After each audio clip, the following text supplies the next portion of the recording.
విషయంలో మాత్రం నేనెప్పటికీ అమ్మవారికి రుణపడి ఉంటాను. అదేంటంటే మీలాంటి గొప్ప భర్తని పొందే వరం ఇచ్చిందండి నా అమ్మవారు.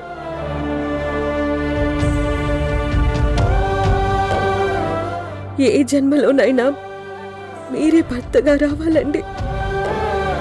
నా ఈ కోరికని తీరుస్తారు కదూ?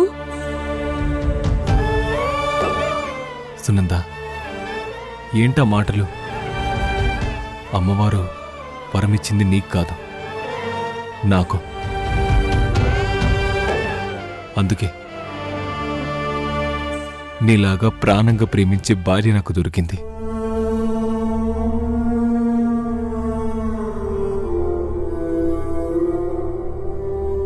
ఎన్ని జన్మలకైనా మనమే భార్య భర్తలం.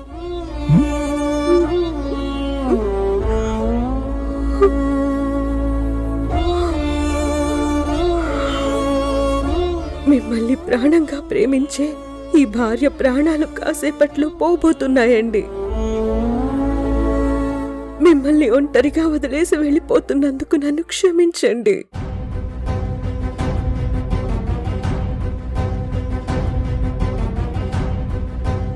సునంద, ఏంటి ఆలోచిస్తున్నావు? కోర్టుకు టైం అవుతుంది, బయలుదేరదాం.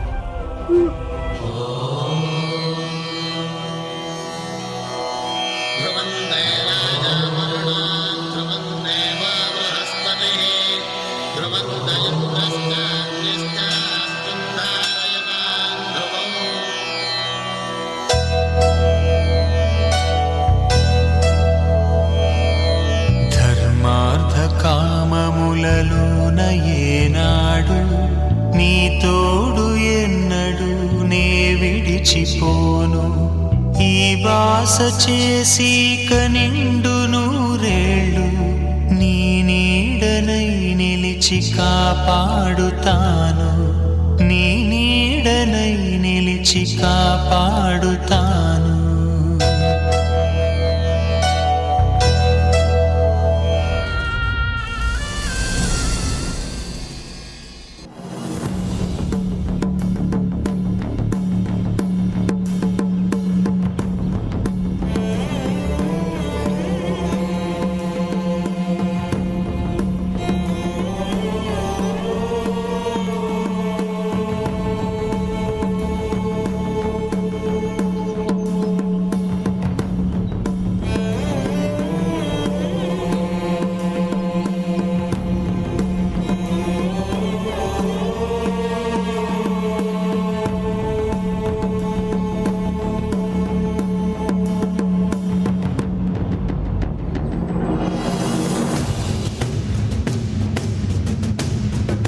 గత విచారణలో ఈ కేసు ఒక సంక్లిష్టమైన మలుపు దగ్గర ఆగిపోయింది.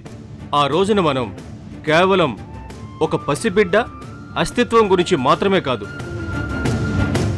ఏసీపీ తరుణ్పై ప్రభు చేసిన సంచలన ఆరోపణలు మరియు దాని ఆధారంగా డిఫెన్స్ లాయర్ సుహాసిని గారు కోరిన out of state forensic examination అనే ప్రతిపాదనను పరిగణనలోకి తీసుకుని డిఎన్ఏ టెస్ట్కి మళ్లీ ఆదేశించడం జరిగింది.